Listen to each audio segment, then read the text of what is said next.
The economy is like a living environment. It grows, it contracts, it accelerates, and it slows down. In this video, we're going to explore how money really moves inside an economy, not with complicated formulas, but with simple, practical ideas that anyone can understand. And as we walk through this studio together, imagine the economy not as numbers on a screen, but as a moving system, full of people, decisions, and consequences. Let's begin with one core idea: money flows. Every moment, money is moving from one person to another through purchases, wages, rents, taxes, investments, and savings. When you buy something, the seller receives income. When they earn income, they spend part of it, and that spending becomes someone else's income. This constant exchange, earn, spend, is the basic heartbeat of any economy. But the heartbeat is not always steady. Sometimes it speeds up, sometimes it slows down, and sometimes it becomes unstable.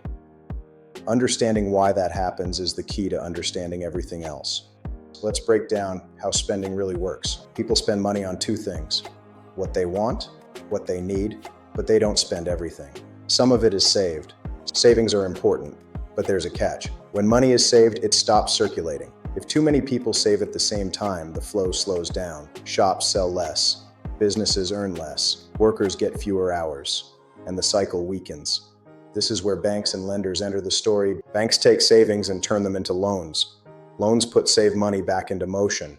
They allow people to spend money they don't currently have, to buy homes, start businesses, or invest in projects. But loans have a cost: debt. Debt isn't bad by itself. Debt is simply borrowed future spending. It becomes dangerous only when the future cannot support the promises of the past. When people borrow, they promise to pay back slowly over time. If incomes grow, no problem. But if incomes stagnate while debt stays the same, stress builds. And if many people face that stress at once, the entire economy becomes fragile. Now let's look at the engine that powers long-term economic growth: productivity. Productivity means producing more value with the same time, tools, and labor. When productivity grows, the entire economy becomes richer. But productivity grows slowly. Debt, on the other hand, changes quickly, because borrowing can instantly increase spending even if productivity hasn't moved at all. This is why economies experience cycles, waves of expansion and contraction. Borrowing accelerates spending, creating booms. Debt repayment slows spending, creating slowdowns. Now let's add another important element: confidence. Confidence is invisible, but it drives everything. When people feel secure, they buy homes, invest, start businesses, hire workers. When people are afraid, they stop spending. Confidence can collapse instantly, and when it does, spending freezes. This is why central banks exist. Their job is to stabilize the flow of money. They adjust interest rates, the cost of borrowing. Lower rates encourage borrowing and spending. Higher rates cool down the economy and reduce inflation. Think of interest rates like a speed control. Interest rates influence everything: mortgages, business loans, credit cards, investments. When rates go up, people borrow less and spend less. When rates go down, spending increases. The challenge is timing. Now, too much help too fast creates inflation. Too little help creates recessions. Let's talk about inflation and deflation. Inflation happens when the flow of money grows faster than the flow of goods and services. Prices rise because demand rises faster than supply. Deflation is the opposite. When people stop spending, businesses lower prices to attract buyers, and the economy slows even more. Inflation erodes purchasing power. Deflation erodes economic activity. Both are dangerous for different reasons. This is why governments step in with taxes, spending, and policies. Governments can spend money even when citizens can't, especially during crises. Taxes are how governments withdraw some money from the flow, not to destroy it, but to reassign it to services, salaries, infrastructure, and public needs. When an economy overheats, taxes or spending cuts cool it down. When it collapses, government spending boosts it. Now let's visualize a simple story of a town to make this all clear. Imagine a small town where workers earn wages from businesses. They spend at local shops. Shops pay suppliers. Suppliers pay workers. Workers pay rent. Landlords pay contractors. This loop keeps the town alive. Add a loan. The town becomes busier. Add government investment. New roads create jobs. Add high interest rates. Borrowing slows. Add fear. People stop spending. Every element affects the others. This is the essence of an economy. A living flow. And now let's go deeper. What happens when debt becomes too large? Money must flow toward repayment, reducing spending for years. Recessions often begin when too much past borrowing overlaps with too little current income.